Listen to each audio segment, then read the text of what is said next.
다음 자료에 대한 설명으로 옳은 것을 찾는 문제인데요. A, B, C는 각각 고대, 근대, 현대 민주정치 중 하나라는 이제 힌트가 있어요. A부터 보면 시민이 최고의결기구에서 국가이사를 직접 결정하는 방식인 가를 시행했대요. 가가 바로 직접민주제라는 걸 알 수가 있죠. 또 A는 고대 아테네 민주정치를 가리킨다는 걸 알 수가 있네요. 그다음에 B와 C는 시민에 의해 선출된 대표로 구성된 대의 기능을 수행하는 민주주의 방식을 채택했대요. 나는 바로 대의제, 간접민주주의 형태네요. 그래서 A, B에서는 사회 구성원 일부가 참정권을 행사할 수 있었고 보통선거, 누구나 선거에 참여하는 보통선거 원칙은 C에서 확립, 보장이 됐대요. C가 바로 현대라는 걸 알 수가 있고 B가 아직 보통선거 원칙이 확립되지 못했던 근대 민주정치라는 걸 알 수가 있네요. 이렇게 다 밝혀진 다음에 이제 보기를 보면요. 1번 가는 나보다 정치 공동체의 규모가 클수록 실현이 용이하다라고 돼 있어요. 용이하다는 건 쉽다는 거죠.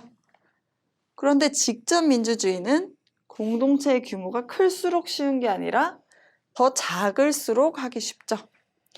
너무 사람이 많아지면 다 같이 모이는 게 힘들잖아요. 그걸 생각해 보면 돼요. 2번 나는 가보다 국민자치의 원칙에 충실하다. 그런데 간접민주주의가 직접민주주의보다 더 자치의 원칙에 충실하다고는 좀 말하기 힘들죠. 왜냐하면 이건 누군가가 대신해 주는 거기 때문에. 그래서 오히려 더 충실한 걸 꼽으라면은 간접보다는 직접민주주의가 더 충실하겠죠. 그다음에 3번 A는 B보다 시민의 의사가 정책에 정확하게 반영되지 않을 가능성이 크다고 나와 있는데 직접 민주주의를 선택했잖아요. 고대에서는. 그런데 직접 자기가 결정하는 게 누가 대신 결정해주는 간접 민주정치보다 자기 의사가 정책 결정에 정확하게 반영될 가능성이 더 높아지겠죠. 자기가 직접 하는 거잖아요. 이를테면 친구 3명이 있다고 할 때 우리 모였는데 어디 갈까? 그러면 셋이서 우리 각자 가고 싶은 곳 투표해서 정하자. 그래서 뭐 PC방 2명, 그다음에 도서관 1명이 나왔어요. 그러면 PC방이 과반수로 많기 때문에 PC방을 간다. 뭐 이런 식으로 정하는 거죠. 근데 지금 2명이 원하는 PC방으로 결정이 된 거잖아요. 이게 바로 직접 민주주의고 간접 민주주의는 사람들이 직접 이렇게 투표를 통해 결정하는 게 아니라 이 3명 중에 대표 1명이 결정하는 거예요. 얘가 가고 싶은 곳. PC방이 될 수도 있지만 나 도서관 가고 싶어 라고 할 수도 있는 거죠.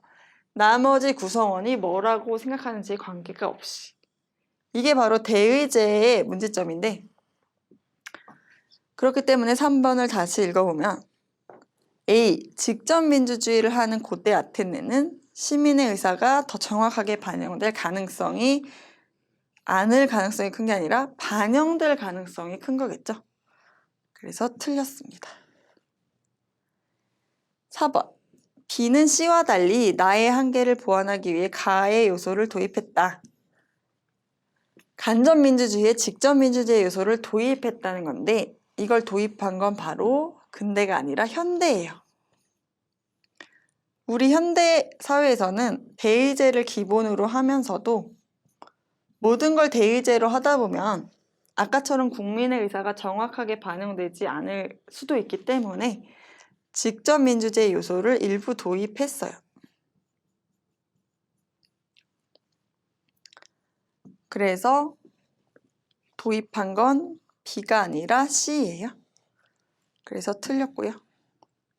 5번 C는 A와 달리 입헌주의의 원리를 통해 기본권을 보장한다. 헌법이라는 게 나왔다는 얘기죠. 현대에서 입헌주의, 헌법을 통해서 기본권을 보장한다. 이건 맞는 얘기죠. 그렇기 때문에 옳은 것은 5번이 되겠습니다.